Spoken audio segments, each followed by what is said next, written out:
Hello, everyone, and welcome to Mine's Bigger, a backlog podcast on the Thanks for Playing channel. My name is AJ, and I'm joined here with. My name's Sean. Yep. Eh, That didn't sound as no, exciting as I wanted it to, but yeah, I'm Sean, and I too am a member of this Minds Bigger Backlog podcast, where we're gonna be talking about a handful of things, all related to gaming. First and foremost, what we're playing and our actual backlogs of games, as well as a few other things.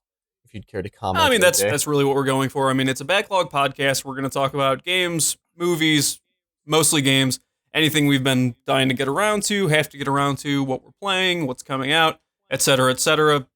Pretty standard part of the course. Yeah, nothing. We're definitely not reinventing the wheel here. Um, we're just looking at it from our perspective, I guess, would be the way to So differentiate it that if we could. said, Sean, who the hell are you? Tell us about yourself.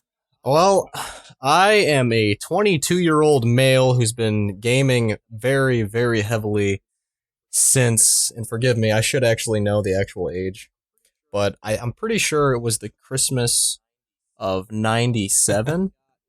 It was either 96 or 97. I think it was 97. I got my Super Nintendo, and that was my first actual console. And my parents bought me Toy Story, Mighty Morphin Power Rangers, and Donkey Kong Country, which is actually a pretty solid group of three games to start with for the Super Nintendo, and I've been playing games super heavily since then. I went on to get, all the major consoles are around the time they came out, pretty much up to now. So I've been pretty heavily involved with the gaming scene for a really long time. I played just about everything outside of sports games, mainly just because I don't like the yearly release schedule with literally no changes. But we can get into stuff Yeah, more you're specifics caught later. up on That's Assassin's that's Creed, about so don't be the a hypocrite. yeah. No, I'm not. Okay. It's your turn. My name is AJ. I am similar age. I'm 23. I've been gaming since I was 2 years old. My earliest gaming memory, I believe, is a split between Donkey Kong Country, Super Mario World, and Mortal Kombat 3 on the PlayStation 1. But there's confirmation that I've been playing games since I was two. Just that's why I've been using computer for a while. Yeah, I I need mean, no, I mean, proof. my parents have told me, they're like, yeah, you were using the computer and, Super Nintendo really early on. So yeah, I've been gaming for long ass time. 94 is where we're going to place it. That's why. I remember when the N64 and PlayStation 1 launched. I think I got both of those for Christmas because my dad was bad with credit cards. Let's see. Otherwise, in 2010 and 2011, I was something of a games journalist, although really I just wrote reviews and occasional preview or opinion pieces.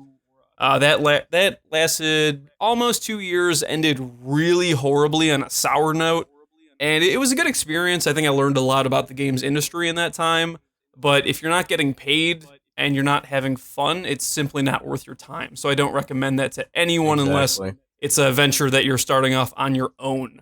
Especially with nowadays, YouTube is really easy to get into, and indie developers are really willing to give away games. Not sure why I thought I needed to be a games journalist to acquire those free games. It's being a respected opinion in the gaming community is a nice Yeah, I thing. mean So I it's a understand different that. time, and like I don't think you've ever dealt with it personally, but like I contacting haven't. developers and publishers for games is actually a lot of fun, and that's kind of where I learned to write really professionally, or snarky at least. Last, I see. Oh, I guess I probably should have mentioned as well as a part of my background. I've worked for a gaming retailer for the past 4 years of my life. So I also get a bit of a different view of the industry. One that's kind of got me jaded in a lot of ways. But yeah, that's an important piece of my gaming yes, the fact exposure that as you well. still work there. Anyway, Yeah, lastly, not for much longer. here is Not for hoping. much In longer. 2011, I'm not sure if I still hold it, but I broke the Guinness World Record for longest video games marathon playing a fighting game. I played Street Fighter Cross Tekken for 48 hours straight in a nearby, basically like a Magic the Gathering shop.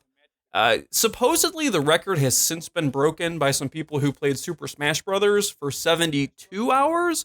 But Guinness hasn't updated their website, and I've tried to. I've triggered an update like 3 times, and it still shows that I'm the record holder.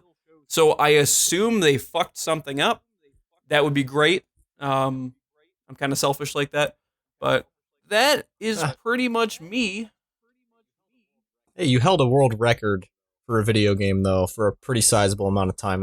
To me that's still impressive. He actually has it framed in his apartment. It's a nice conversation it's piece. a good pickup line. I mean, Hey, I have this world record for Super Street Fighter 4.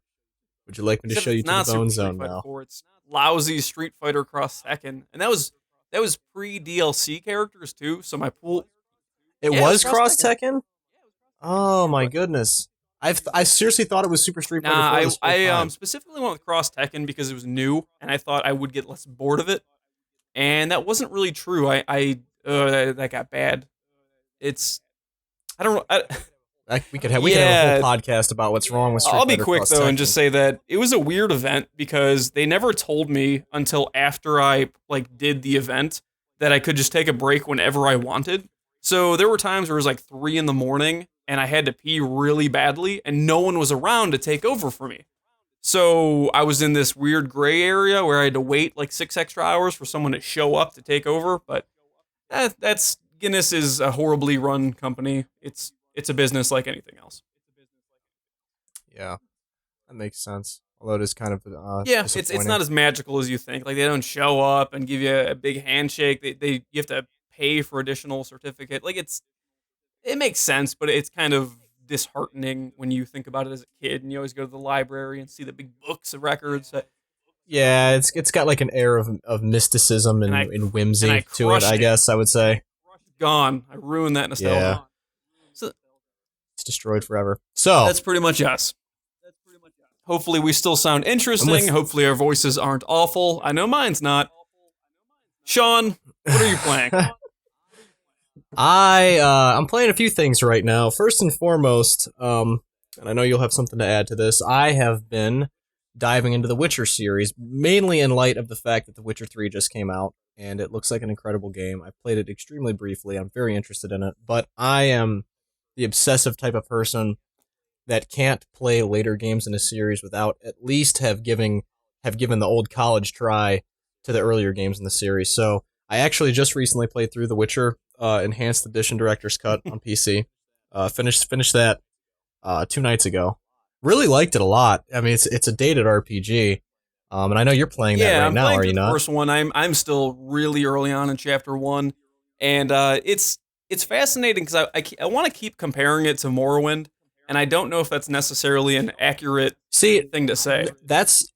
I would say something similar. I don't think the game is necessarily like Morrowind, but I get the same almost like Morrowind has a really lived-in feel to its game world, and The Witcher shares that quality because it's based on a novel series. So luckily, they were able to create this really rich, like, living game world. Like, granted, I say it's a living game world. A lot of the NPCs in The Witcher don't have names, but it still feels like you're part of something that was already there. No, you know what I mean? I can actually pinpoint it to a moment. This is actually earlier this morning. I was playing, trying to catch up to you because you told me you beat it, and I came across it was a hunter. I don't remember his exact name, but he's like, I'm the local hunter, and then is it Gerald or okay, Geralt.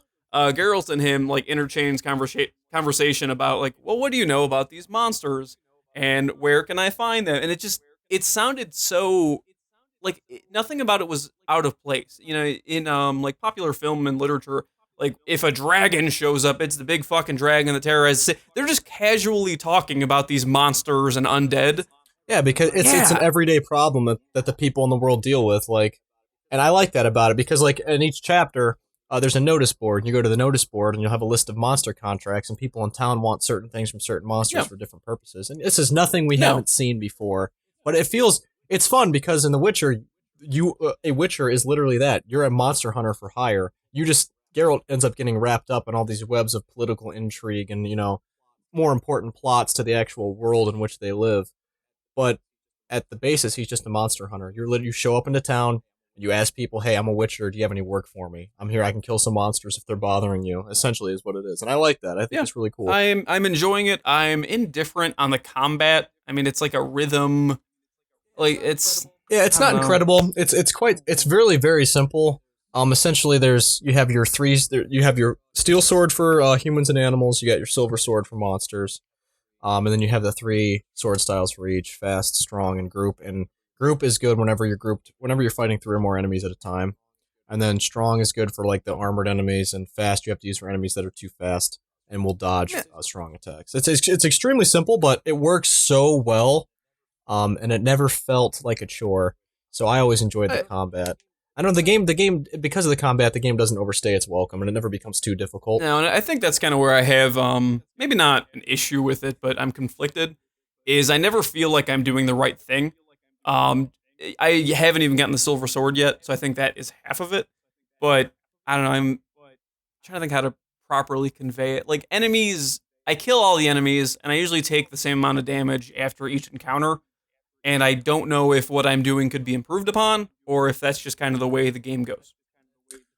I think that's just kind of the way the game goes. You have to, especially in The Witcher, you're going to realize that consuming potions is absolutely a necessity.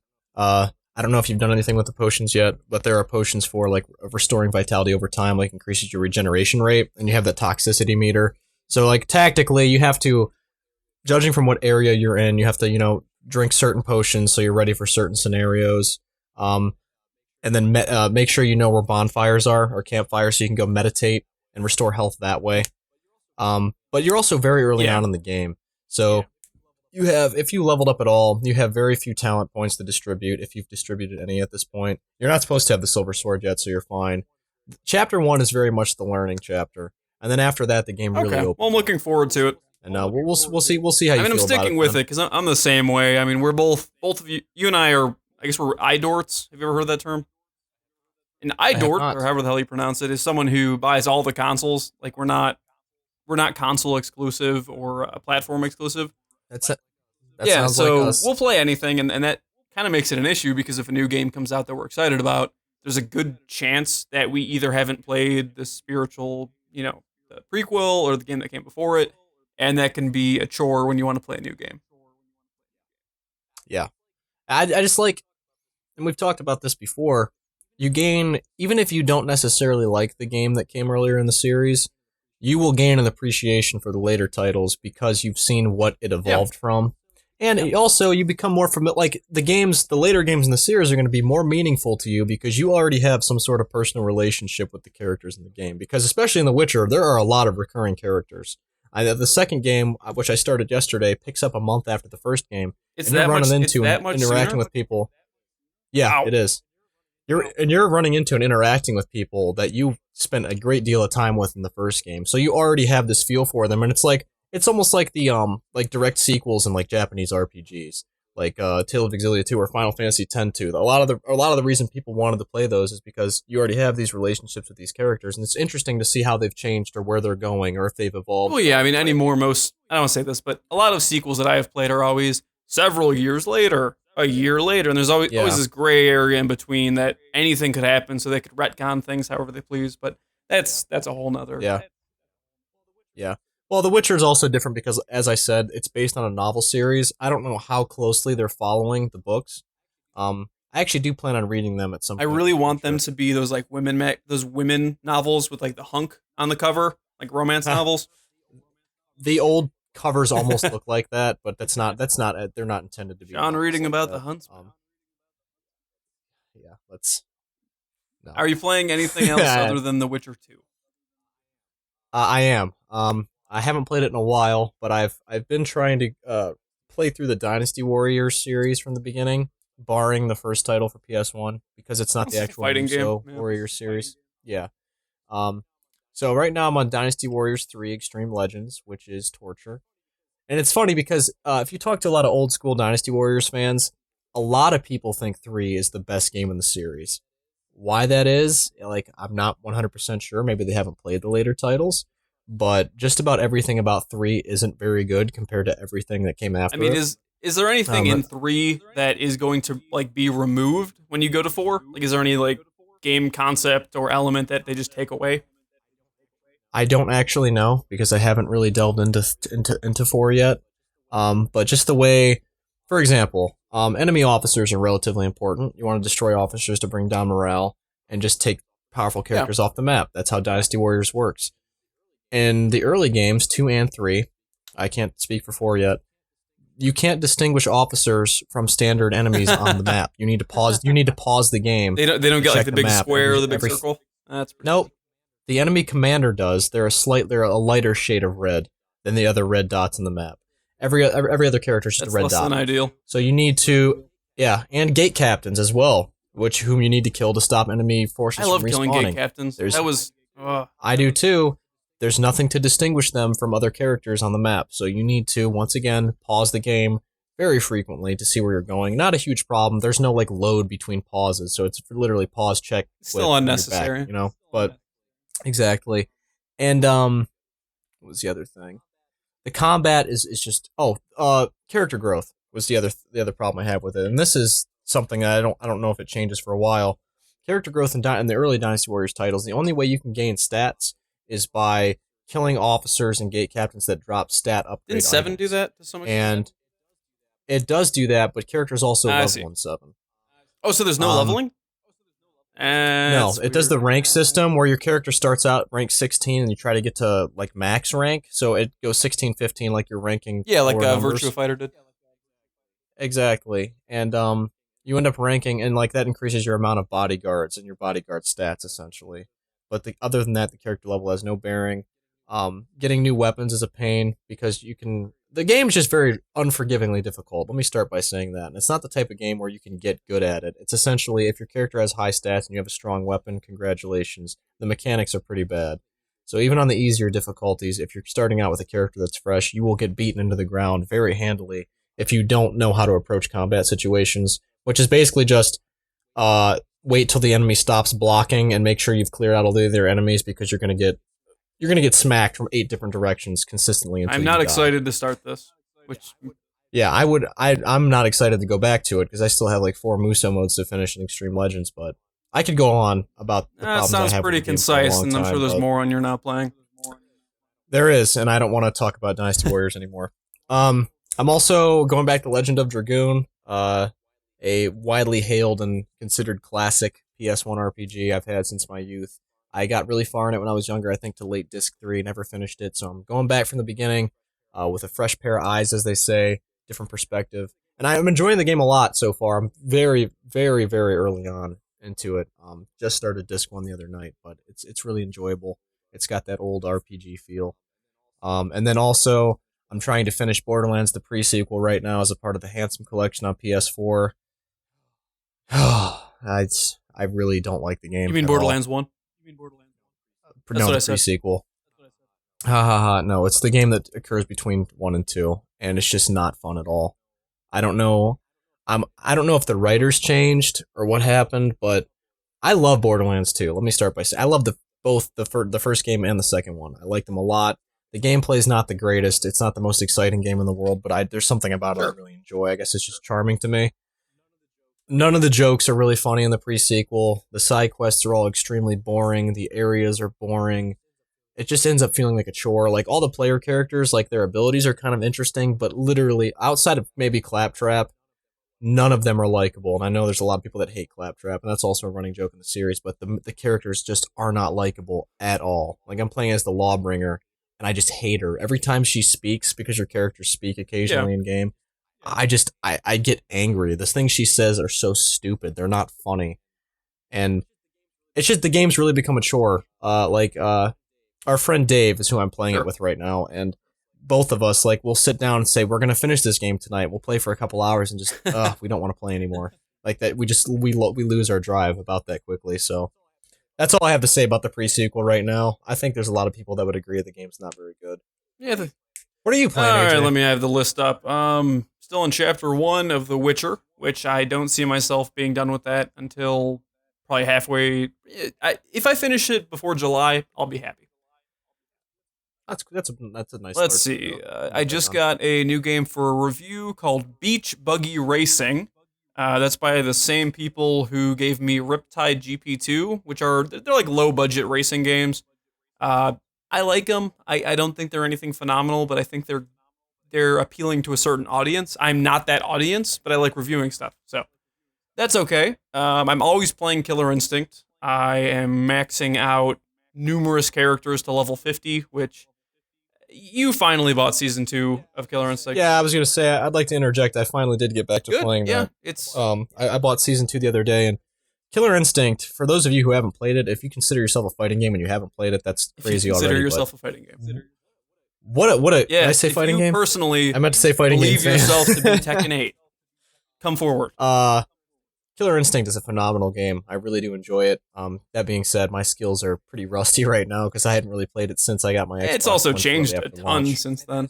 It has changed a lot. And it's so good. It's so polished. It's just one of those games where you can tell the people who made it really felt something for the game, and it really shines through. It's an It's always been weird title. for me because I think there's definite love. Like, there is absolutely love put into the game. Not enough skill. I think in a lot of instances outside of the actual like core gameplay, that game looks rough.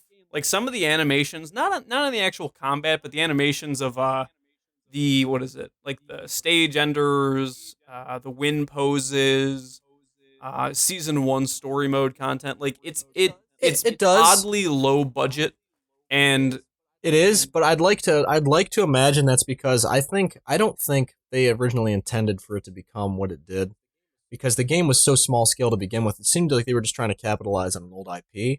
And then it ended up becoming popular, and then season 2 shifted to a different developer and ended up becoming this, crazy popular competitive fighting game that was like, this is worthy of the Killer Instinct moniker.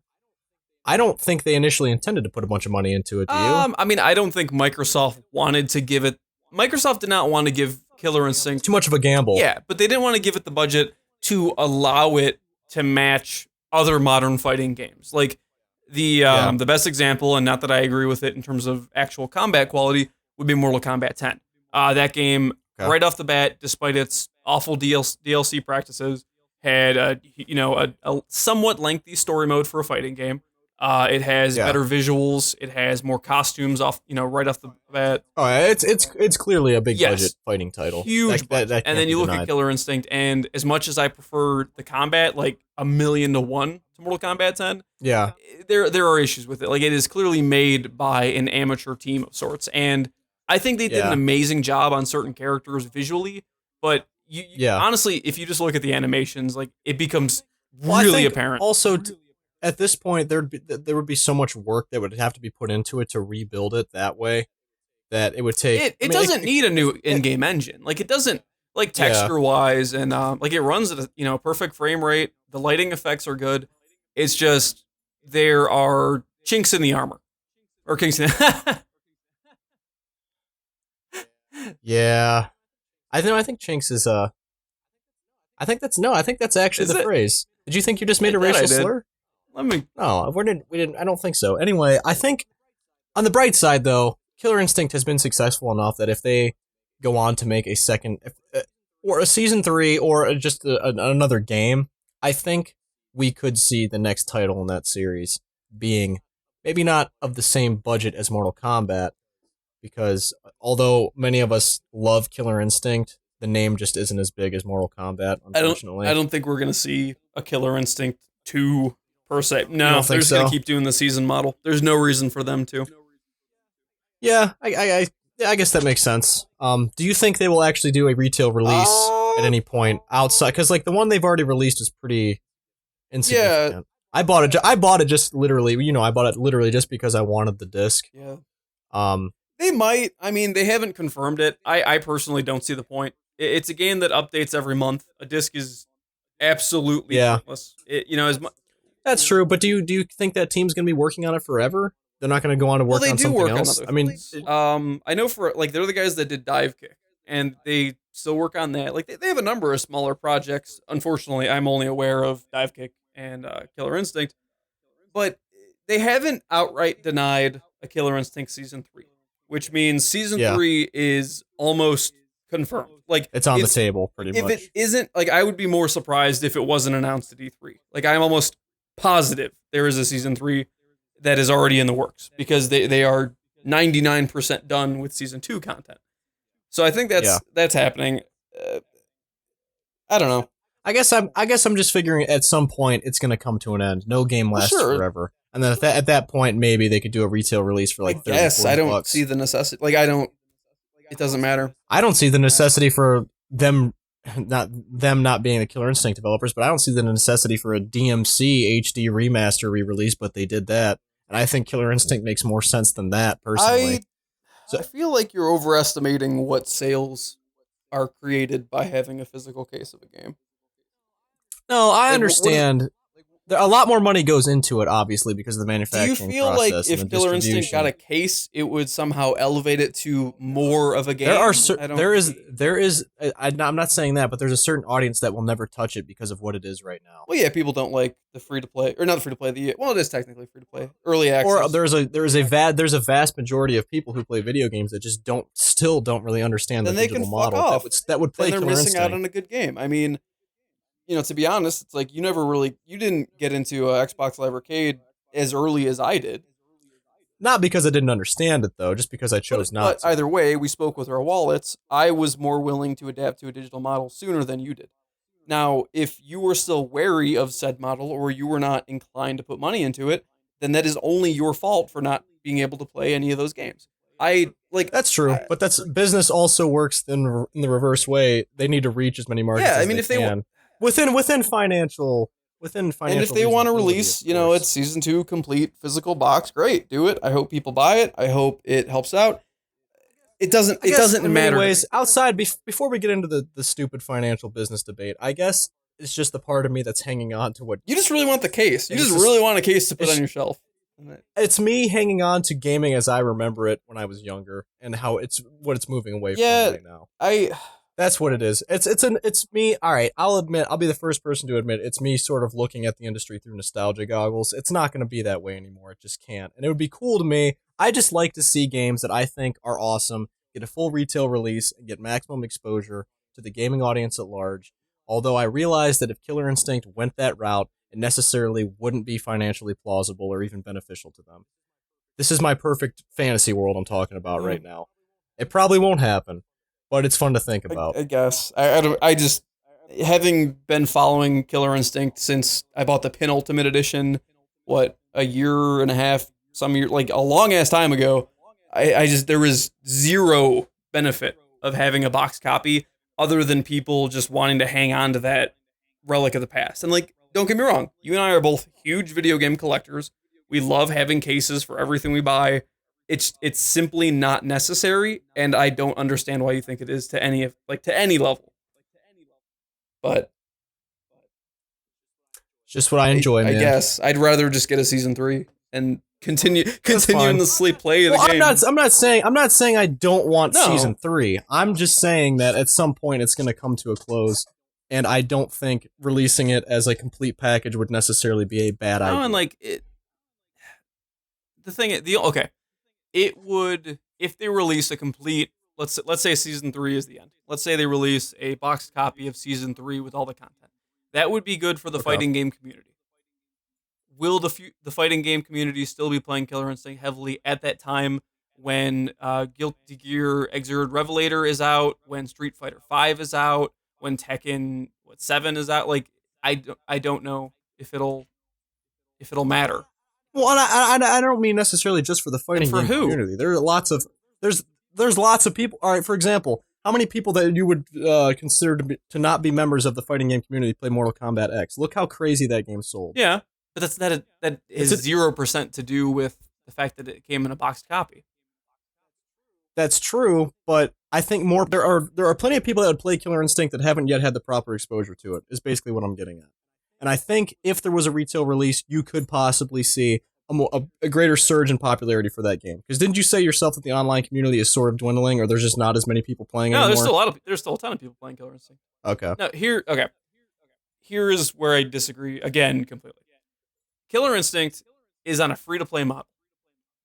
There is absolutely no way that more people will purchase the game at somewhat full price than people will download Killer Instinct for free and at least see what it is when it is exclusive to Xbox One as of right now, which almost everyone who owns an Xbox One is connected to the internet.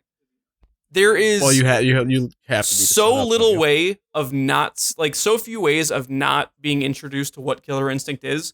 I mean, to my knowledge, you sign up for Xbox Live, it's going to be on the front page as either one of the most popular games.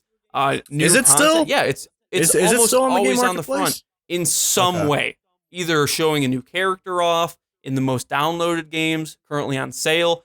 It is very unlikely that The you will not see opportunity what for it is. the opportunity for some exposure is there, but it's also really unattractive when you download for free, but you only get to play one character, and then you get smacked with the thing that, oh, I have to pay this, and this to get all this other content. Whereas people view, okay, I pay $40 once and I have everything. And they can do that. Like Isn't it 60 it or 80? it would be 80 for everything. That's or extremely 40 unattractive for all the characters. That's okay. Fair enough. We can move on. Yeah, it's I think we've dwelled on this long enough. we We both have strong viewpoints, and One of us neither is one's correct. going to agree with the neither of us are necessarily correct. The point is, neither of us we're not going to agree with each other because we never do. yeah. So why did we stop? Because I was we were going talking through about what you were my playing. playing. Anyway, Yes. I'm also working on Paper Mario on the Wii U Virtual Console, which has a really odd resolution. They say it's accurate, but it uses up like this really small portion of my screen. It's kind of jarring. I would rather the game just stretch and look awful. So I'm playing through that, which is a classic, one of my favorite games from my childhood. And then this One that I have not. it's played. really good, but I also haven't played Mario RPG, so I have that unique I opinion. have that for Virtual Console, but I haven't really given it a real attempt yet. Yeah, so. I've tried starting it like 4 times, and I quit every time because I get bored or run into some issue. Otherwise, I was playing Donkey Kong Country Returns. I think it's been going on like 2 months now that I haven't played that. I You need to get back to I that. don't love it. It's not very good.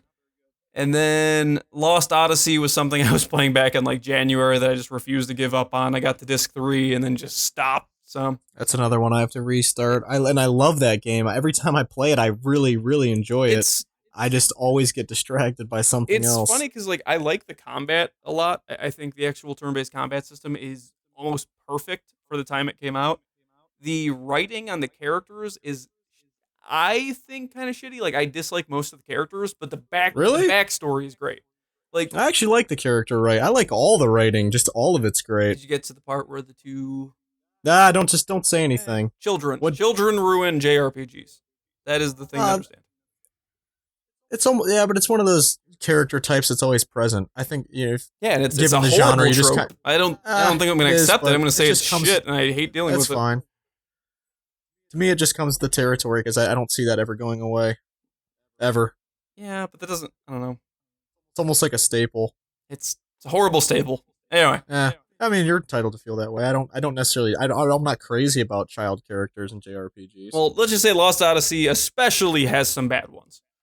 But the lore in that game is really interesting. Like the world the game takes place in is fascinating. I just don't like the actual literal events of the story that are occurring. It's not very interesting to me.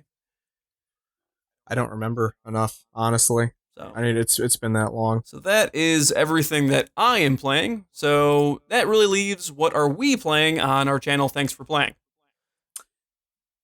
Would you like me I mean, to? sure. Well, currently we're playing Resident Evil 4, the HD remaster on Xbox 360 Games on Demand, as well as the Xbox Live Arcade title, the strange side-scrolling action Metroid-y sort of thing, Shadow Complex, which is an interesting thing. And then we do you want to mention the other game we played that we haven't? Yeah, we did a thanks for trying a short 30-minute not short, but a concise 30-minute video on a game called Rugu, which I have some history with. I think I mentioned it in the video. That's a weird game. Give it a watch. It's odd. It's a puzzle game. I was terrible at it. I was watching it again. You're not legitimately terrible. You were just trying. And that's the thing, Grant. It's gonna look so easy, but like when you're actually playing that game, it does weird. Does some weird mind. It has an odd like 2.5D perspective that makes it hard to understand which way the puzzles turn. So you kind of fuck up a lot just on human error. But exactly, it's one of those things that if I played it long enough, I'd probably understand it, or at least you just get accustomed to it. Your brain starts working that way. You're supposed to take your time with it. The problem was you were like, I want to go fast, and then you just kept I want to go fast, running into walls. Yeah, let's not go there. And then we have plans for a few games upcoming. Like we definitely have things we want to play.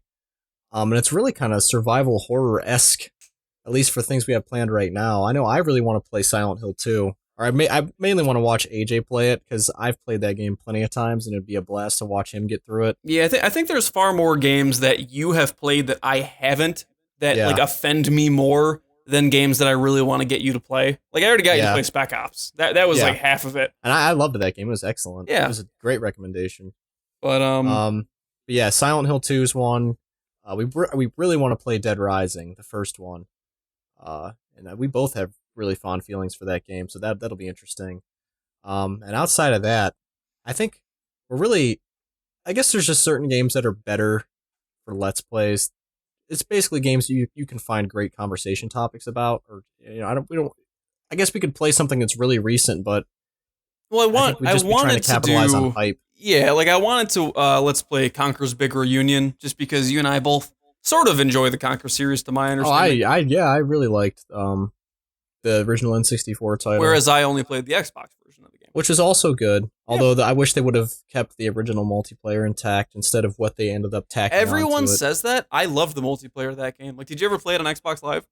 I played it at a friend's house a couple times. I'm not saying it was bad, but the original charm and ridiculousness of the original multiplayer, I far preferred that. See, that was cute, and I've seen it, and it looks adorable. You're looking back at Xbox 04 or something like that, and I had 8v8 online multiplayer with class-based units that had upgrades based on how you played, and if you acquire, like, it was so ahead of its time.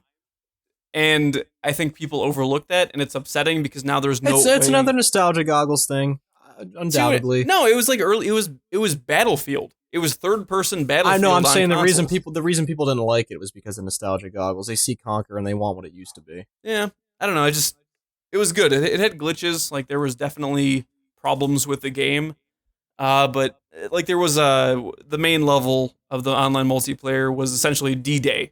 Taken from like the whole World War II parody scene in the game. Yeah. And it was just cool because one side starts off on the beaches, and then the other side starts off in the boats that arrive at the shore. So you'd have people playing as the assassin class with a sword, just ready for you right as you get out of the boats. And it was exciting. I put a ton of time into that game, which, considering anyone else was playing Mech Assault 2 or Halo 2, it was good to have something different. And even now, I don't. Like, it was asymmetrical multiplayer, which is starting to come back. Like, Evolve was like... No, it's definitely coming back. It's sort of been a small trend. Yeah, so to have that so long ago on consoles with decent netcode and lots of content, like, it was... It's not bad. It's not. There's nothing bad about it at all. I don't think there was anything bad about it. Just a lot of people didn't like it. I know. I wish it was still around. I miss that game, like, heavily. So I'm sure there was, the community was really big for that for a while too, wasn't it? At least, I mean, I never had issues finding matches up until when they said they were going to remove the servers for the original Xbox Live service, which understandable. I see why they did that, but it still sucked. So gotcha. Oh, but the segue from that was other games we want to play. I still want to do Pandemonium 2. We both wanted to play the Gex trilogy, and that's most of the ones we've, I think, discussed at least. Yeah, Gex would be fun. I don't really want to play the first one though. Yeah, the problem with the first one, every version outside of the 3DO version has a password system instead of a save system.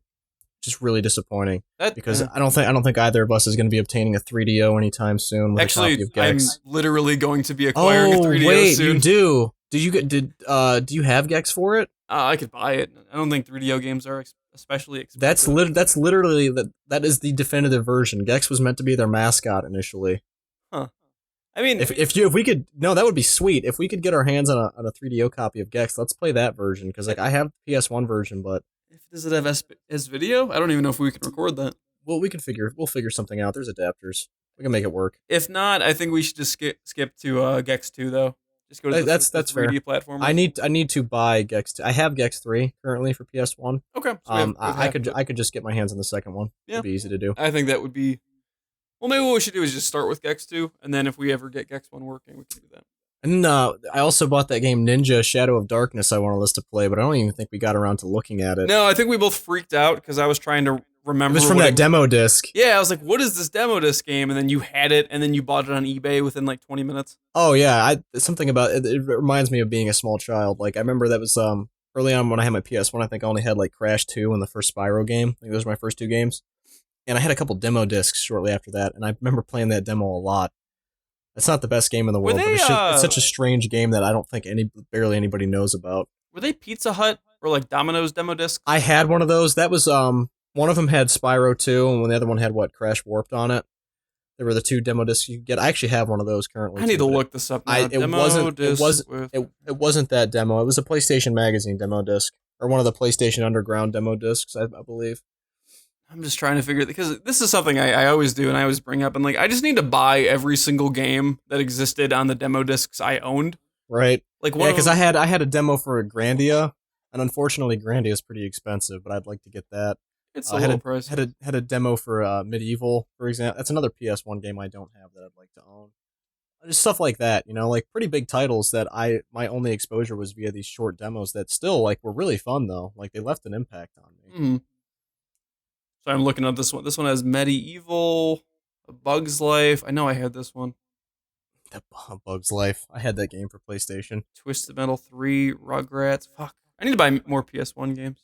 Yeah. That's been my focus lately. I mean, you were with me the other day. We went out kind of like old game hunting, and I bought Crash Warped, a game I used to own, and Wild Arms 2. And buying for the PS1 is just something I've neglected in the past, because usually when I think about buying older games, it's like I always gravitate toward cartridge games, and I always forget how amazing the PS1 library is.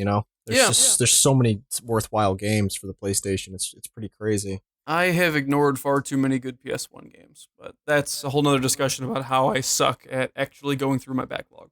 Yeah, but it's difficult though, especially like as many games as we have. Like I don't remember how large your backlog is, but I'm sitting on, let's see, literally 1,099 games. I'm at 1,400 even. Yeah, so we both have really large collections. Granted, there's still plenty of room for growth, but of those 1,099 games, I've only beaten 432 of them. So you see the stack of 600. You see 626 games you have to beat, and even if a lot of those games are completely necessary, you start to think, wow, this is kind of a losing battle. But I guess that's kind of the wrong way to look at it. The biggest problem, I think, is, and I know I was really bad at this for a while, is stop shopping around and adding things to your wish list. Just play games. Yeah, just sit down and do it. It's hard. Like if I actually take the time and I'll sit down and go on eBay or Amazon, and we've talked about this before because we're both compulsive buyers. Yeah. You get yourself excited, just the thought of purchasing a new game. If you just let that feeling subside, you'll be fine. Just go play something and it'll go away. Well, yeah, my problem is I usually don't. I give into that. I mean, I'm already regretting, to some extent, I bought those vinyls for Kung Fury. Yeah. And I'm like, I didn't really need to spend $40 on that. Like there are $40 games I would prefer than having both of those vinyls, but whatever. You may not regret it in the future. Sometimes you just gotta give it time, Perfect segue though with Kung Fury. Sean, are you watching anything?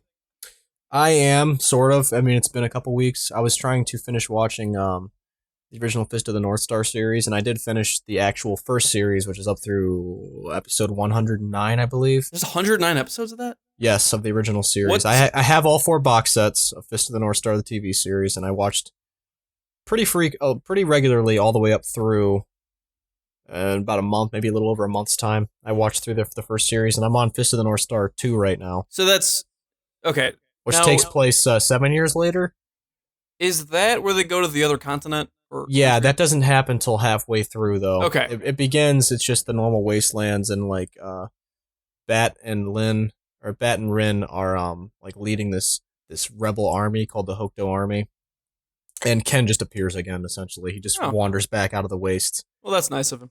Yeah, so he shows up and starts beating dudes up again. And, he's like some kind of road warrior. Yeah, right. That's literally some of the inspiration for Fist of the North Star. But yeah, the first half of Hokuto no Ken 2 is them fighting. It's the Celestial Emperor saga, I think, or the Celestial Emperor arc, and then they go to the land of Shura as the second half. Okay, because that's all I remember from Ken's Rage 2. There's a lot of weird retcon strangeness because in the land of Shura, there's Ken had a biological brother, biological brother, and Rao and Toki had another brother, and holy crap, they're really strong. And there's this whole other school of Hokuto Ryuken that we never spoke of until now. That's a huge popular thing in sequels. You add the parallel. Yeah. Like I think the example I gave last time I had this conversation was Despicable Me 2. They added in purple minions because everything needs a counterpart, and then the main character gets to love it. Like people love doing that with sequels. And it's a shame. A lot of people don't like Fist of the North Star too because of that stuff, but I actually think it's interesting. It's just they took it in such a different direction. But I guess even the creators aren't really proud of it. So well,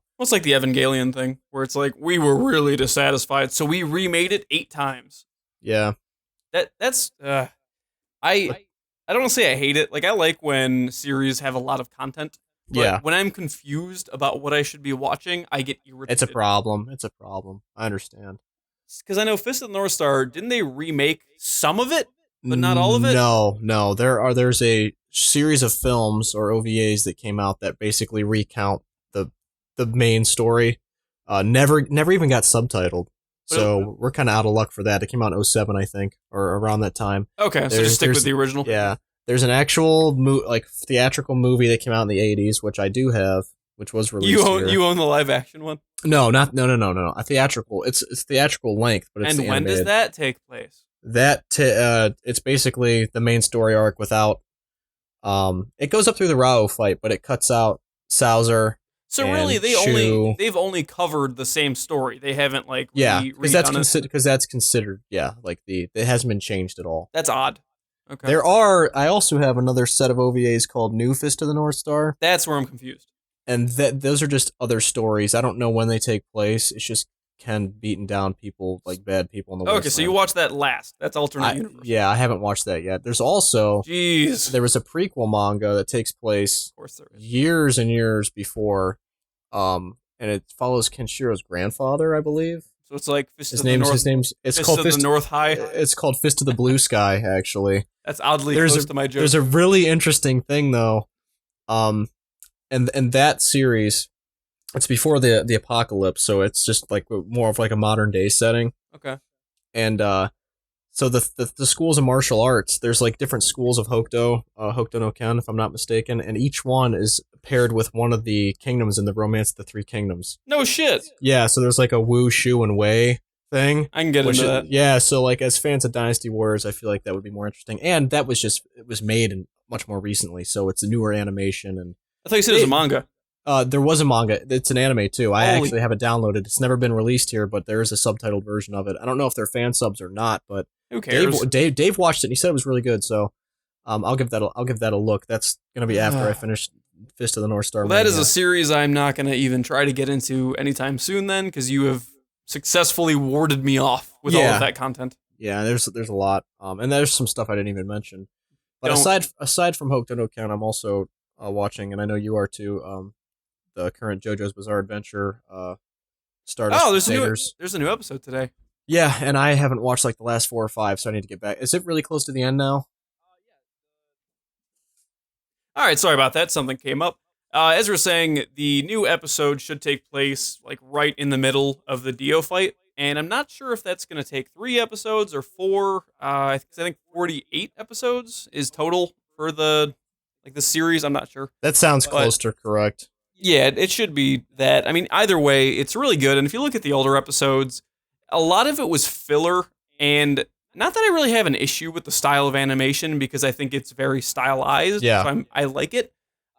These past few episodes have had such a visible higher budget just in the amount of animation and stuff going on. What is it? Not Kakuin. Polnareff. Yeah, he actually fights, and it looks like an actual fight. Yeah, from an anime. And it sucks because I love Polnareff, but like every confrontation he's been drawn into so far has been some sort of like gimmicky shtick, you know? No, he gets an actual fight scene in the 2 episodes you need to watch for Dio, and they're really good. Oh, does he fight Vanilla Ice? Yes, he's okay. Or Cool. They either call him Cool Ice. Vanilla Ice was his original. The localization had to be changed, obviously. Yes. But yeah, it's Cool Ice now, but it was Vanilla Ice. Yeah, it's really good. You need to watch it. I mean, they take, 25 minutes? Yeah. Like, it's quick. Okay, yeah, I'll do that. I really like Polnareff. I love the Stardust Crusaders characters. I like the whole like main party of characters. No, Abdul's awesome. I love Cat. Abdul's the only one I'm not partial to. Really, I really like Abdul. Abdul. I just don't particularly care for his design. I mean, there's nothing wrong with it. It's just I don't like his hair. Really, I do. For some reason, when I see him, I think of what's his face from Super Street Fighter 4. Oh, Hakan? Yeah. I guess it's like it that. reminds me of that for some reason. Granted, he's not big, red, and oily, but they're both ridiculous and dark-skinned. But yeah, I really hope somehow they're able to do the next story arc of JoJo as an anime. I'd love to see that because there's no exposure to it in the States because everything past Stardust Crusaders hasn't been translated to my knowledge, and outside of the All-Star Battle game, you can't see any of that stuff anywhere really. Not legally. Yeah.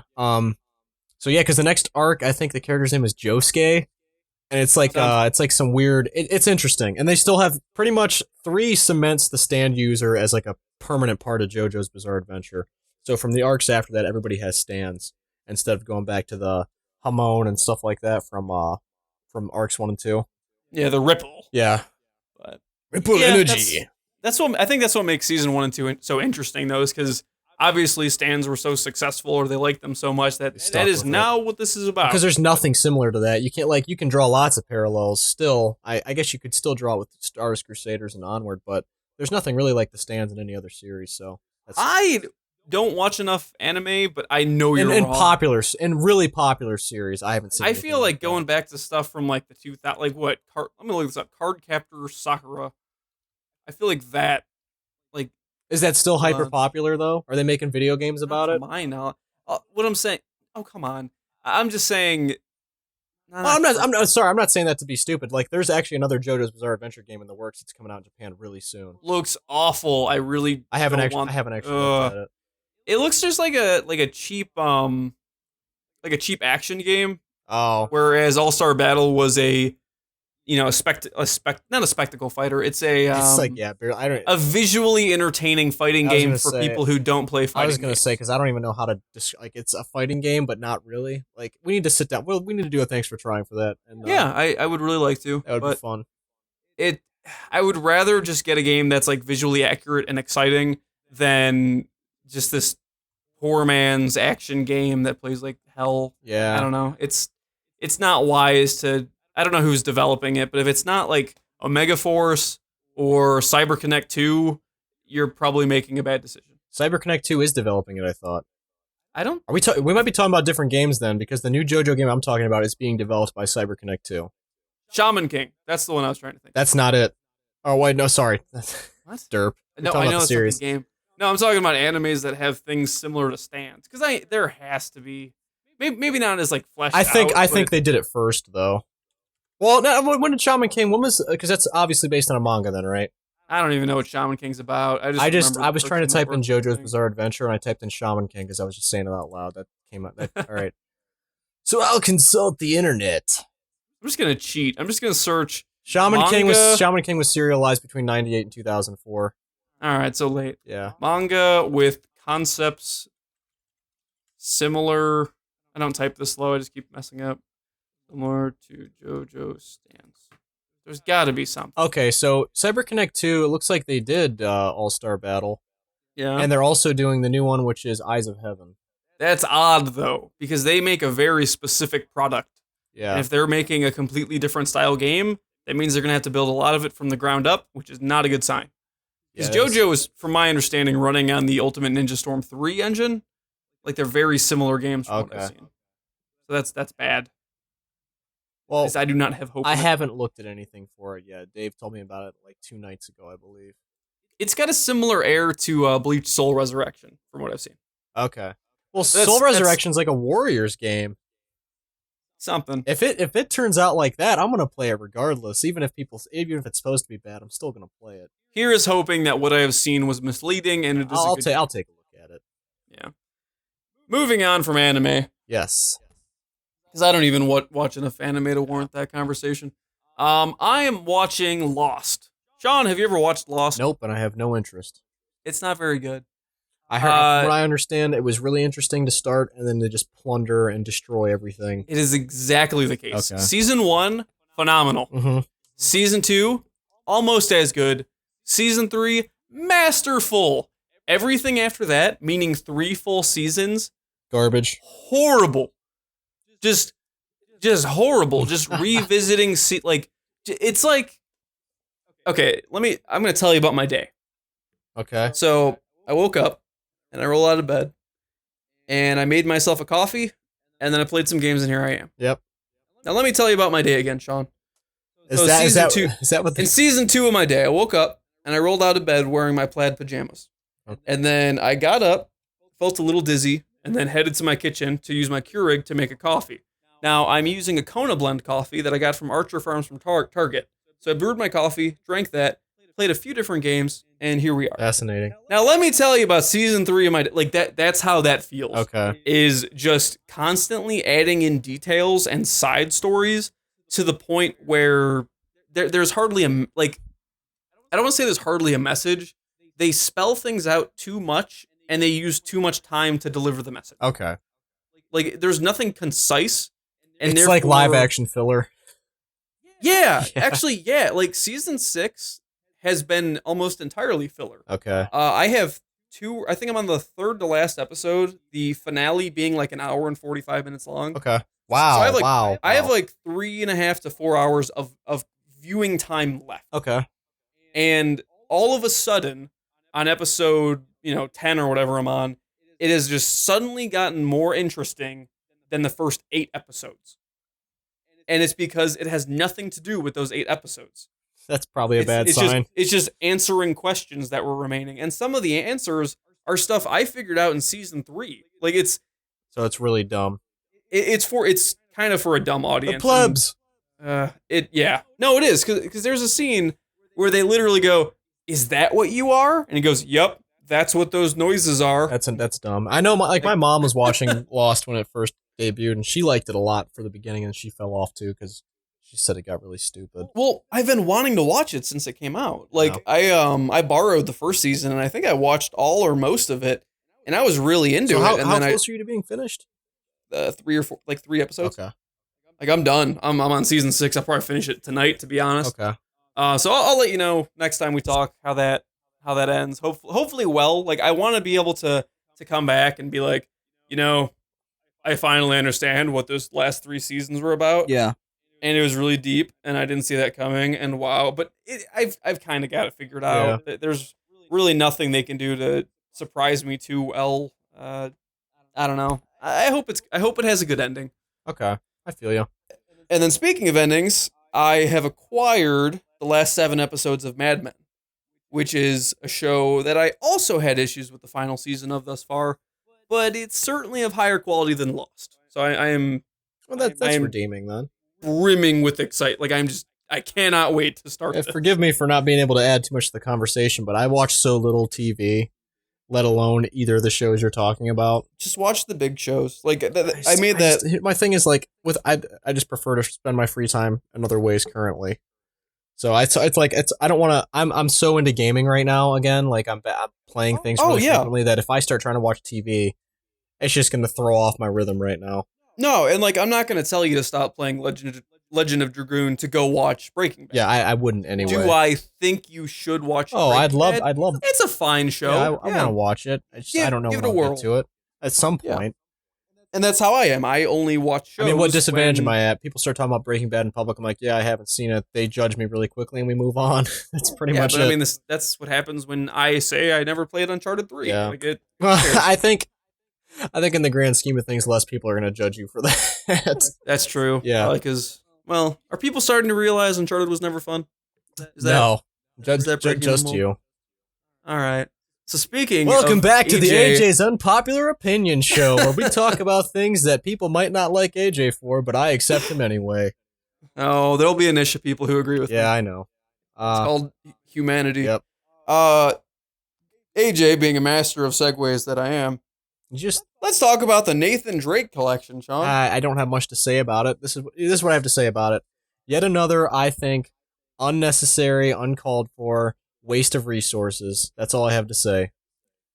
I have a slightly differing opinion. I think before, let me continue. I'm sure you have lots to say. This is the first thing I've been really negative about since we've started talking for the past hour. One of us has to be the opposite. I'm not completely against re-releasing older games. The quote-unquote HD re-release, that seems to be all the rage currently. It's good to have old games in a playable format. Yes, that I agree with. However, there are some that it's just not necessary. They're not old enough. They're not amazing enough. There's just... I know why they're releasing the Nathan Drake collection. Quote-unquote, they're doing it to get people caught up for Uncharted 4. It's a cash grab. There's not much to play right now. People are going to buy it out of desperation, essentially, is what it's going to come down to. Or the diehard fans are going to buy it. So that one makes a little... I still think it's stupid. It makes a little more sense than, say, what I mentioned earlier, the DMC Definitive Edition, a game that didn't need to be re-released. A game that needed changes from what I understood. It did, but like, a game that was already so unpopular, like, it did pretty decent critically, but it's so unpopular with so many people, and I like the game. I enjoyed it. I don't see why it needs to be re-released. Like, can you really make it look that much better? Like, no amount of content you throw on that's going to make me want to throw down another $50, $60 for it. No. Like that one, I think that's the perfect example. I love God of War 3. There's a God of War 3 remaster coming out in July. I think that's stupid too. Like, I love God of War 3. I just think it's unnecessary. What's the purpose? Like, they're probably trying to build hype for the undoubted another God of War type game that's in the works, but why sink all these resources into that? Well, it's just for one, it's not many resources. And it's not. They usually outsource it. Like, it's not Naughty Dog 18. I know, but it's still like. But they're manufacturing this and they're putting it out. You know, it's in a case, no less. Yeah, it's not even digital only. Like, Devil May Cry 4. Thank fucking God. I would have been happy if that would have got... Like, how does that not get the retail release of the remaster, but DMC does? That was odd. But you know what? You know what, Sean? Sorry, I know. You have lots to say. What matters is, who cares? Yeah. We're getting an update to Devil May Cry 4. That's true. I know it's going to be available. It's just... A game I liked so much, I bought the Red Queen from. Oh, yeah, you do have that, don't you? I own a full fucking sword from that game. I am thrilled. Like, why have I not seen that? Because you've never been to my old house. You still have it, it's just not at your place? Of course I do. Dude, I need to see that. I might actually, maybe I'll hang that up, because it comes with a plaque that you can like set it on. That's sick. I just gotta keep it away from Scamper. That would be really cool. Last thing I want is an impaled Pomeranian. But, okay, so I have a similar opinion with the Nathan Drake collection, but here's where I feel differently. Those games ran like trash. What, sub 30 frames per second, I'm thinking, for Uncharted 1 and 2 at least? It's about standard for PS3 games, isn't it, though? Yes, but nonetheless, ran like trash, to where, for me, it was jarring. And I largely attribute that to why I didn't like the Uncharted series, or at least 1 and 2 of which I've played. The Last of Us felt the same damn thing. Good graphical assets ruined by a piss-poor frame rate. And I haven't even noted frame rate until recently. Those were some of the first games that as console gamers, throw it in my frame rate face. As mainly console gamers, frame rate has been irrelevant to us until this advent of, the games are going to be 60 frames per second now on our next-gen systems, you know? Well, old games used to run 60, and then 3D games took place and took over that. Yeah.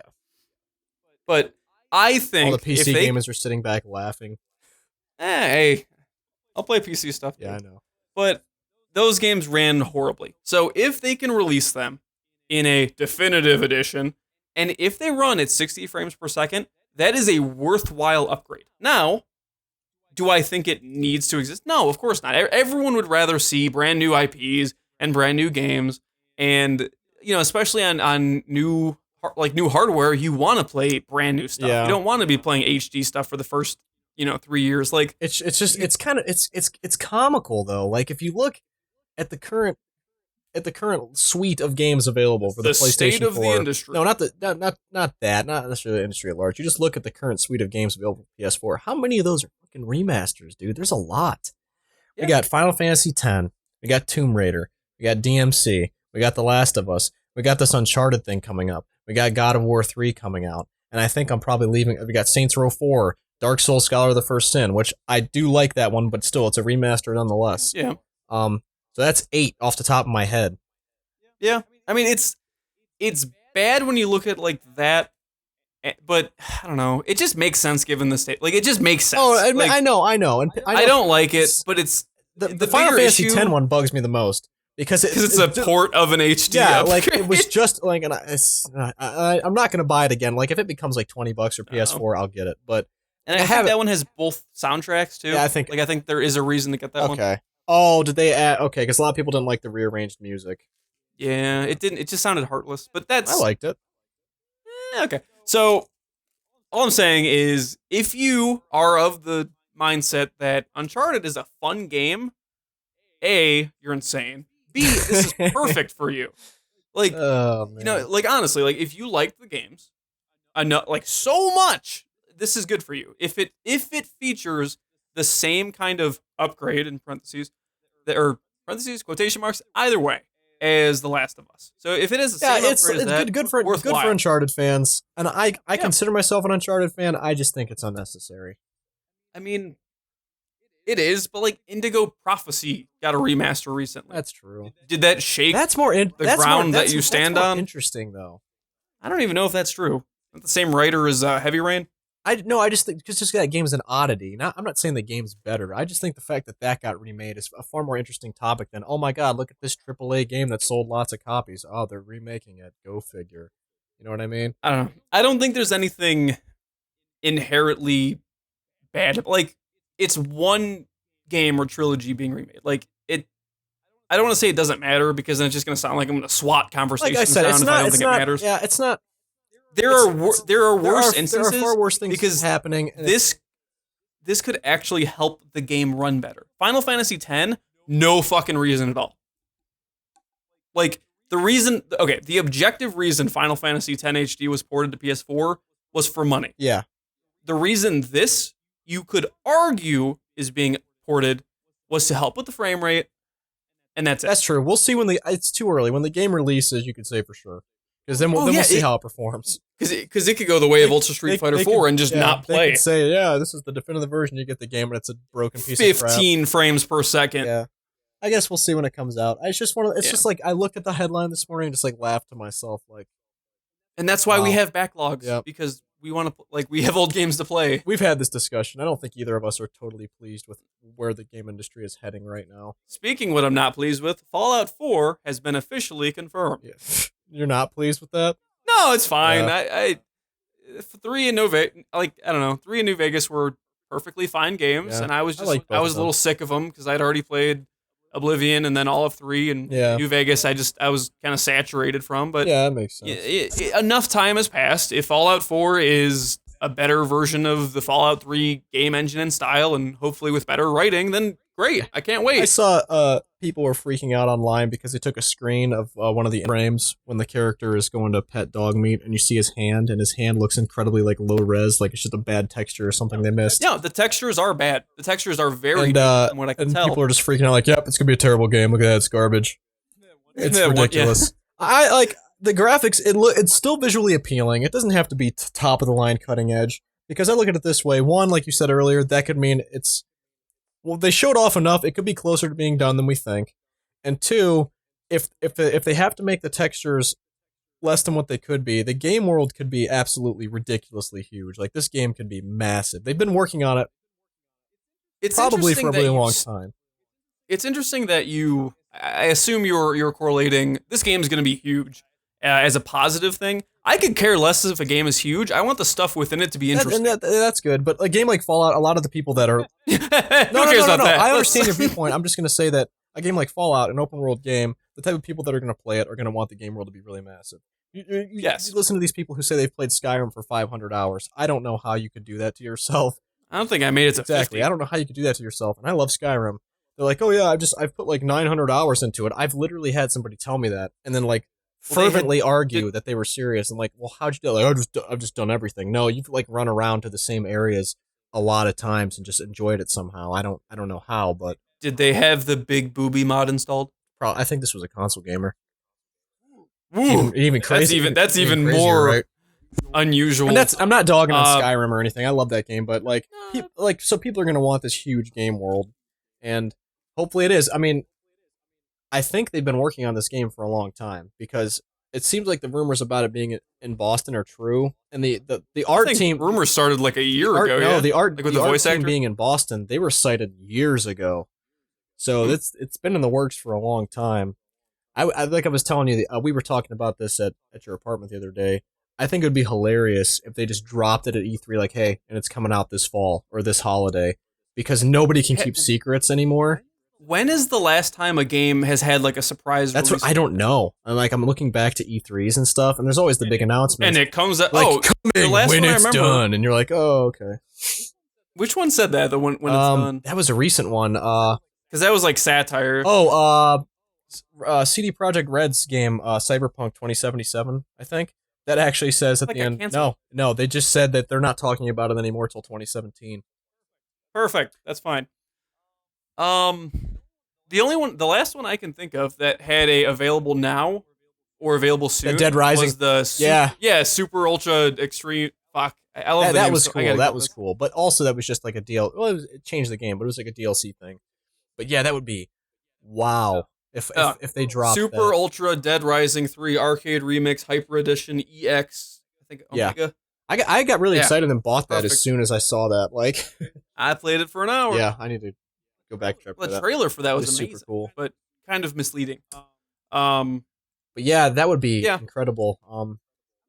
I'm not even like, as much as I would like to be excited for a game coming out soon, I'm just more happy that because the textures were of low quality, in my opinion, that means we're not going to go through the same thing that we saw with Dark Souls 2. They're being honest. They're being honest, which is good. And they're not. The game doesn't need to be the greatest looking thing since sliced bread. It's still, like I said, from what I saw in the trailer, I was very visually appealing. Aesthetically, I liked everything. It doesn't have to be fucking, it's going to fry your computer to run this game. You know what I'm saying? As long as it's well designed, the art direction's good. Everything looks like you would want to look at that for hours at a time. Art direction over polish. Yeah, exactly. Every time. Yep. Anytime. So speaking of E3, I know you're very much anti-hype, AJ. You are not a hypester. I'm stingy anymore. Is there anything you're excited for or hoping that will be announced in a couple weeks? I want Killer Instinct Season 3. Okay. I want a confirmation on that with the release date and the first character to be Tusk. That would be pretty awesome. I want that. I'm really digging deep. You must not really want anything. A new Paper Mario would be nice, but I have zero expectations of it. I wouldn't rule it out totally, but I think Nintendo's plan for E3 this year, I remember hearing something that they only want to be talking about games that are releasing this year. Okay. So the original. Then I would be happy to see Zelda. They already said Zelda's not going to be at E3. Okay, then who cares? I'm looking for Star Fox, and I'm hoping, because initially it sounded like Star Fox was going to be like a digital title and a smaller digital title at that. And I hope it gets a box. Well, not just that. It's just I don't want it to be an arena R-wing shooter, you know. So I'm hoping that that's going to be a full game, but we could see Star Fox at E3. I think that would be interesting. I just like to see them flexing the IPs that they've been neglecting. So Star Fox is obviously one of them. You know how I feel. I could talk about crying for a Metroid announcement forever. I don't think it's going to happen. Yeah, whereas I would rather have a F-Zero. I was actually going to say F-Zero next. The three titles I've been looking for from Nintendo for like the past 3 years now have been Star Fox, Metroid, and F-Zero. Like any of those three, and I'll be stoked. I would prefer Metroid because Metroid is just a series I hold closer to my heart. But is there F-Zero? Like, dude, F-Zero GX, that is one hell of a game, and they have yet to fucking follow it up with anything. If I were to put together a list, it would probably be in my top 10. Really? You like it that much? Yeah, I mean, soundtrack is colossal and perfect. It has tons of content. The map design is great. Tons of content. Too many characters. There's customization. For a racing game, an arcadey racing game, no less, to have the amount of content that F-Zero GX has, it is absolutely astounding. And just the general game feel. It's a close to perfect game. I actually agree with you. That game is. I have no flaws with it at all. I can't bring anything to the table. Even if we say difficulty, I was going to say you learn the game. It's rewarding because once you become more adept at F-Zero GX, you really feel like, hey, I'm really doing something cool here. You know, it's not like, oh, I got better at Forza Horizon. You know what I'm saying?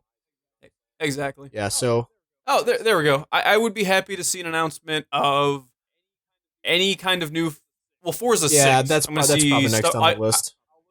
I'll look up that. Like, I'll be very excited to see anything they show off For on that. Microsoft, I'm anxious to see if anything about Crackdown gets presented.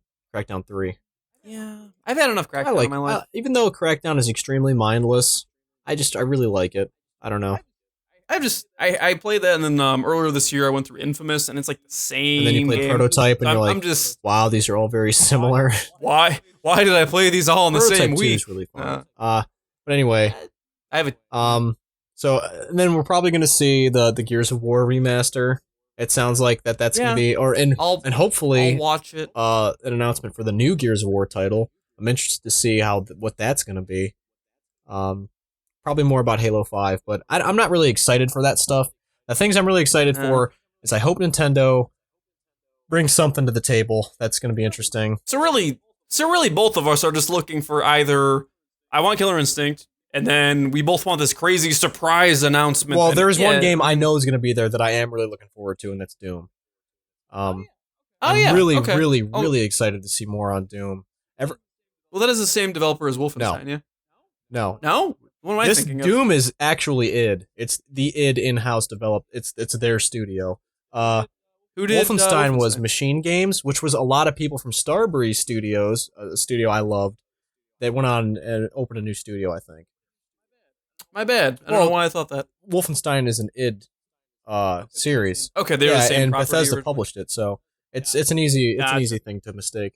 But yeah, Wolfenstein New Order was great. I'd like to see something about a new Wolfenstein, but they did Old Blood, so Doom is next on the id shooter. It's gonna be a while before. I've been like foaming at the mouth for Doom stuff ever since, what was it, last July or last August? They had at QuakeCon. They only showed it to the people who attended, and that video off with that. That video never got out since then. That is insane. I hate that. Yeah, but you know what? It is garbage. It does suck, but man, it just made me want to see it more. See, I don't fall victim to that. I know. Like what's so secret? I know you're anti-hype. You are legitimately. Oh, anti-hype. I'm not good enough to see your secret video. Fuck off, then. I don't care about your game. It's whatever.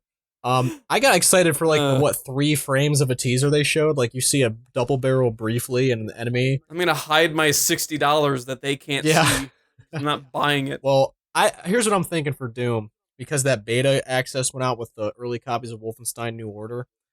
I have a feeling that they're going to be like, okay, let's show all this shit about Doom. And the beta's live. No. And then I'm going to be like, yo. Does the music dip when they say, fucking the themes to dee. It's going to be, that was Duke Nukem. Oh my God. I don't know. E3 every year has changed so radically. Like, was 2013 or 2014 the funny year? Last year was the sport year, right? Everything was about sports. Well, for the Xbox conference, or I think they worked in. Well, EA's always like, look at all these new sports games we have coming out. We have this new engine. It's really exciting. But it's like, oh, look, the characters still look funny when they animate because it's a sports game. Yeah, I don't know. We're going to see the new. Did you see the new Need for Speed? No. It looks like they're, from at least the art I've seen, they're going back to like an underground aesthetic.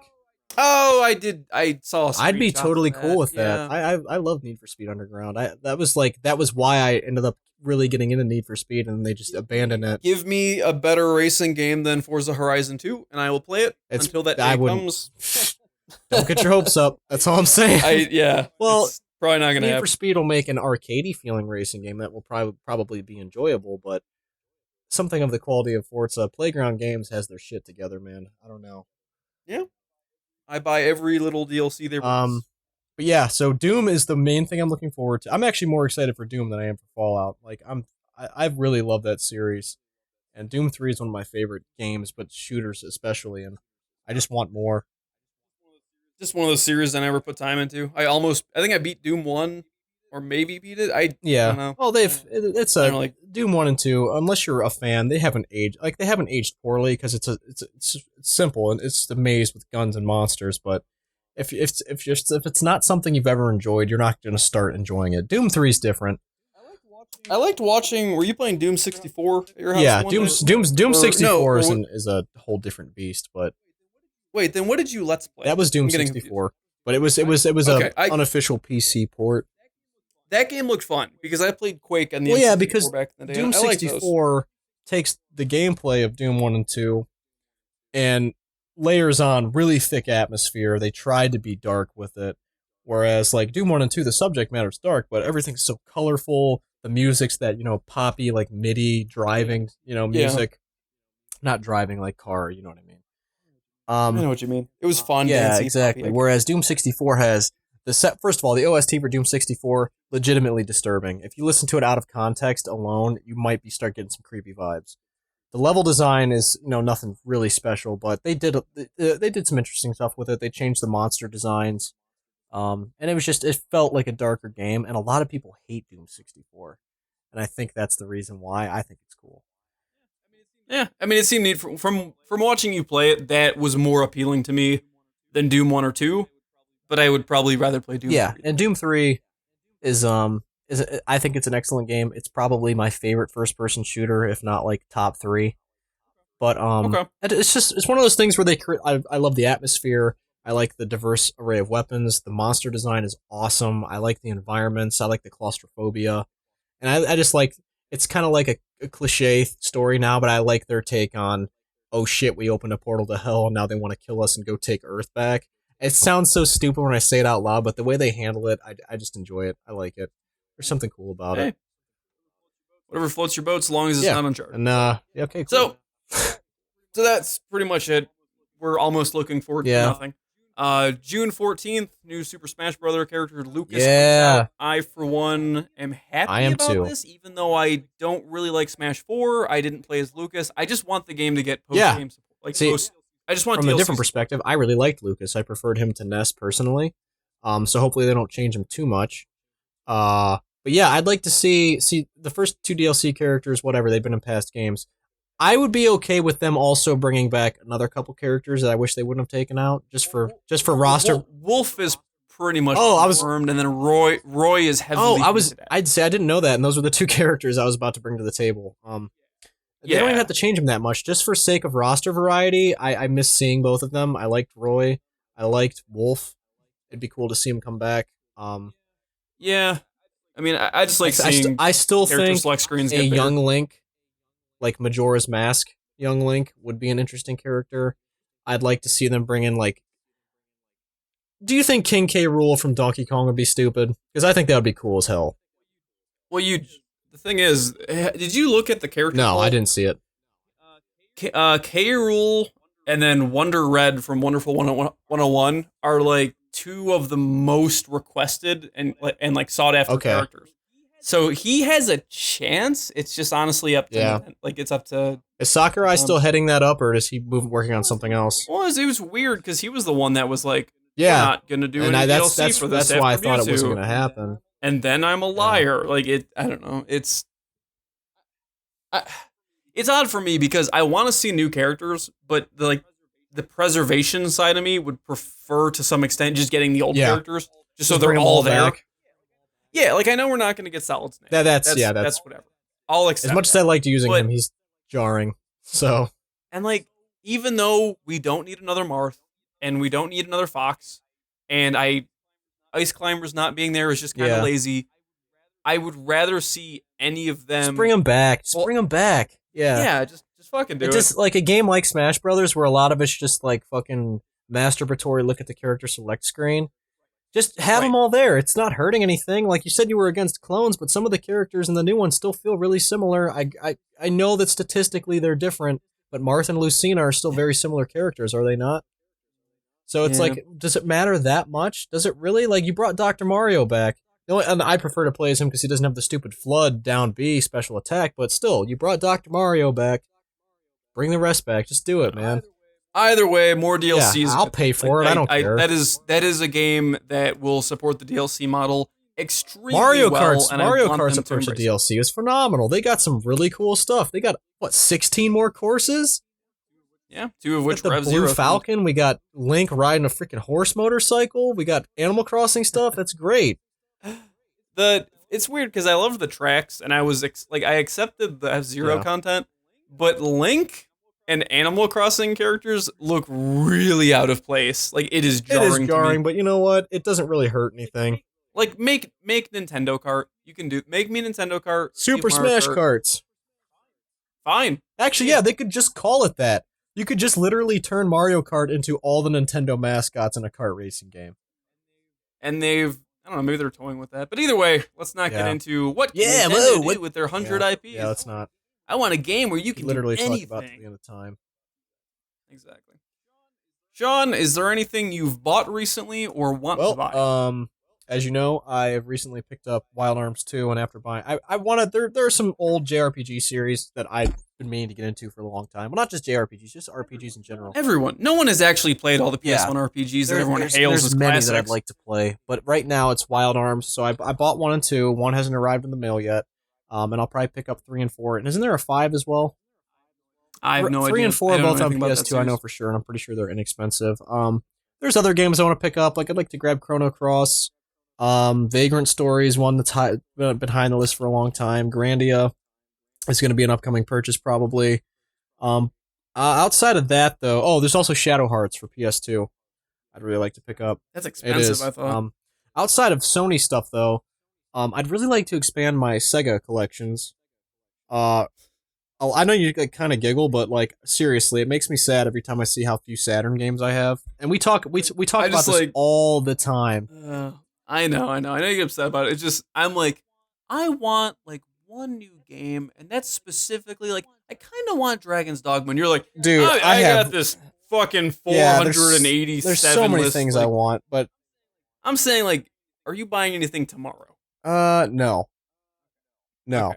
Because we both probably want every game. Probably the next purchase I'm actually going to make is going to be that J-Stars game. For that's PS4. not for a while, is it? So it's gonna be a few weeks. I don't plan on buying anything between now and then. If I get the bug, I might actually go try to find Grandia, but until then, no. Grandia's expensive, so. Okay. Let's see. There is actually something I did really want. I just can't afford it right now. There's one more console I want to purchase. I want a Turbo Duo. Very, very bad. What the fuck is a Turbo Duo? TurboGrafx 16 with the disc attachment, like as one console, and they're like $600. When the fuck are you gonna have that much money? Until then, yeah, that's unattainable. But how are you gonna get? Never mind. I don't want to get into it. I really, really, really, really want a Turbo Duo. I kind of want because I kind of wanted the Jaguar before, but the only 2 other consoles I'll be purchasing outside of new stuff, as far as old things, it's going to be the Turbo Duo and maybe a Jaguar at some point, and that's going to be it. But yeah, that's going to be this year. If I can help it, I'm going to buy a Turbo Duo. Just put money aside. Just put like $50 aside every 2 weeks. Because you're never gonna like have the money and want to do it right then. That's a good idea. Yeah, I'll just start stockpiling. There you go. Let's see. Me, I almost bought. You know how I thought Rugu was only on the Wii? It's also on the DS. There's a DS Rugu game. I don't know if there's any difference among them. I'm having a hard time. They all kind of look like the same game. They probably kind of are. I'll probably pick up. Yeah, I'm probably gonna pick up the Wii game though. It's $9.88. I'll do it. Free shipping. Do it. I'm looking at right now. Yeah. So I'll probably pick that up. I bought Tales of Symphonia Chronicles last night. I have that. Which, yeah, it was only like $20, and I actually own the game already, but it's in the super special collector's edition that I'm never going to open. That's already worth a decent amount of money, is it not? I mean, I think it's maintained its value from what I understand. I don't think it's gotten worth crazy amounts just because there's a lot of them, but so now I can actually play that, and of course this was after I realized that this runs at like 30 frames per second, whereas the GameCube ran at 60. Wow. Yep. So that's kind of upsetting, but I'll still play through it. I still want the GameCube title, not only for that reason you just presented now, but just because that it's like that's a pretty necessary GameCube edition. One of my, it could be my favorite It might be my favorite RPG. Yeah, it's up there. So about that, and I constantly contemplate buying Dark Souls 2 Scholar of the First Sin because I just completed Dark Souls 2 last month, and I'm like itching to get back into it now. Yeah, it was recent, but maybe I'll wait. It's still that'll price drop. Yeah, nothing dire. That's the good really thing nothing about I like need. modern games. You can pretty much guarantee closer to holiday or give it a couple months after release, and it'll be on sale somewhere. Exactly. Oh, that's what I was gonna say. I hope a Dark Souls 3 There's a gets rumor. announced. That I was know. that was the other thing I forgot to mention. As much as I think it would be weird and kind of like it doesn't make any sense, I would be stoked. I will take more Dark Souls if you give it to me. Yeah. The give me reason any the more rumor Souls. was It can unbelievable be- to me is that they said that Miyazaki was going to be directing it again. I was like, that soon already? That seems like because the Bloodborne expansion stuff's coming out, but I don't know. We'll see. It doesn't even need to be Miyazaki. No, Like, I know I'm not I had saying issues I'm not with saying it Dark Souls has to be. 2. It's just like that was glued to the rumor though, and that's why I was like, I don't know if Yeah. I believe that. You know? Like, I'm happy. Like, you said you didn't like Lords of the Fallen. And I'm gonna. I haven't played it, want- so I your want to opinion play it is more again, valid. but I wasn't crazy about Sure. it. My point is, I am happy Lords of the Fallen exists because it's a different take on the Souls formula. I want to see more and more versions. Like, I want to see everyone's version of Dark Souls. It's the Souls formula is excellent, and if done well, Yeah. I don't care if it's not a Souls game. If you do it well, I'll probably like it. Yeah. So My I want to issue with see more Lords of of the that. Fallen was not the gameplay.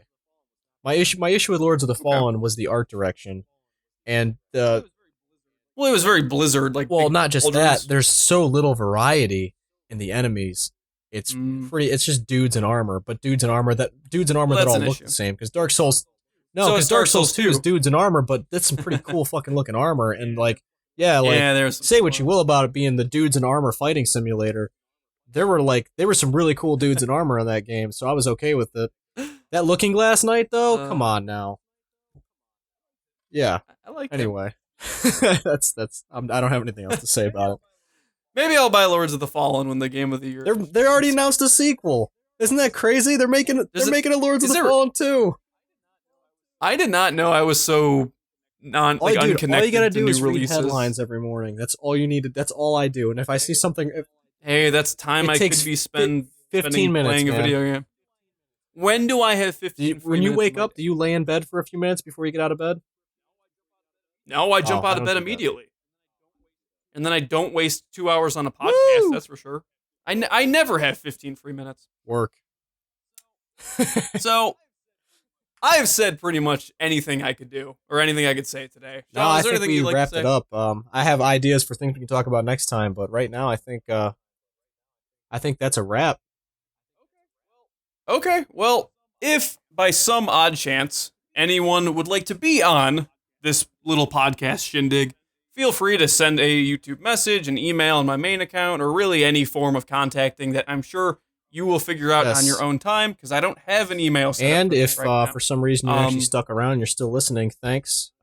We do appreciate that. I know it's not easy to listen to one person for an hour and a half, let alone people that have no presence on the internet. So yeah, thanks. Do appreciate it. Thank you for theoretically listening and theoretically watching any of our Let's Plays on this own channel. Have to plug myself. I am AJ. I have the AJ Mon channel, which should be linked in here somewhere. I occasionally create videos where I critique video games, but most of the time I'm lazy and They're trying quality videos though, and he puts them together well. So if you're looking for something a little more thoughtful regarding games, I would recommend checking out AJ's channel. I would plug my own channel, but I'm not doing anything with it right now. My focus on YouTube is this, and thanks for playing. So for the time being, I will be putting out nothing, but in the future, I could get back to it. We'll see what happens. All right. Thanks for watching, everybody.